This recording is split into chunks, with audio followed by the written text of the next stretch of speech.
بسم اللہ الرحمن الرحیم۔ معزز ناظرین، پچھلے دنوں میں نے ڈاکٹر طاہر القادری صاحب ان کے حوالے سے ایک ویڈیو بنائی تھی۔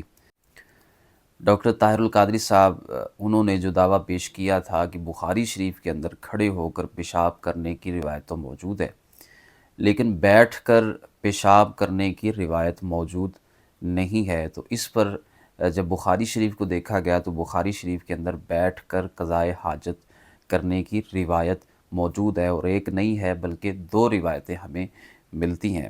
تو میں نے وہ دونوں روایتیں اس ویڈیو کے اندر پیش کی تھیں، تو بہت سارے لوگوں نے کومنٹ سیکشن کے اندر آ کے اپنی اپنی تربیت کا، اپنے علم کا اور اپنے ظرف کا اظہار کیا تھا، اور کچھ لوگوں نے سوال بھی کیے تھے۔ دو بنیادی طور پہ سوال تھے۔ پہلا سوال یہ تھا کہ جو روایتیں میں نے پیش کی ہیں ان کے اندر قضائے حاجت کرنے کا ذکر ہے، لیکن نہ بیٹھنے کا ذکر ہے نہ کھڑے ہونے کا ذکر ہے۔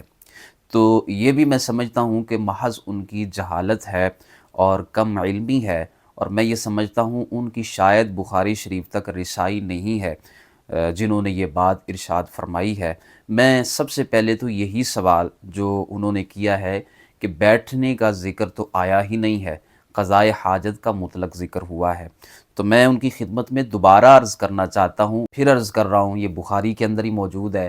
حضرت عبداللہ ابن عمر رضی اللہ تعالیٰ عنہ راوی ہیں، وہ کہتے ہیں کہ میں ایک مرتبہ اپنے گھر کی چھت پہ چڑھا۔ اب حدیث نمبر کیا ہے؟ 149۔ اس حدیث کو دیکھیے، اس کے اندر میں باقاعدہ لفظ آپ کو دکھا رہا ہوں کہ کہاں بیٹھنے کا ذکر آیا ہے۔ حضرت عبداللہ ابن عمر رضی اللہ تعالیٰ عنہما فرماتے ہیں، فرأیت رسول اللہ صلی اللہ علیہ وآلہ وسلم قاعدن علی لبنتین۔ قاعدن علی لبنتین، ان کا معنی کیا ہے؟ قاعدن کا مطلب کیا ہے؟ یہ قرآن و حدیث میں بہت زیادہ یہ لفظ مستعمل ہے۔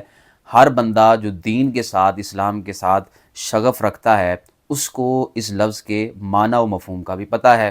قرآن مجید فرقان حمید کے اندر بھی یہ لفظ آیا ہے، فَاذْكُرُوا اللَّهَ قِيَامًا وَقُعُودًا۔ تو یہ یہاں قاعدن کا لفظ آیا ہے، اور قاعدن علی لبنتین، اس سے جو پچھلی حدیث تھی اس کے اندر قاعدن کا لفظ نہیں تھا، اور اسی کی بنیاد پہ وہ لوگ وہ یہ کہتے رہے کہ جناب یہاں تو مطلقاً قضائے حاجت کا ذکر ہے، یہاں بیٹھنے کا ذکر موجود نہیں، نہ کھڑے ہونے کا ذکر موجود ہے، تو آپ نے کیسے یہ ثابت کر لیا کہ بخاری کے اندر بیٹھ کر قضائے حاجت کرنے کا ذکر ہے؟ اس روایت کے اندر بالکل واضح طور پہ یہ دیکھا جا سکتا ہے، اور بڑی بدیہی بات ہے جو سمجھ آ رہی ہے کہ نبی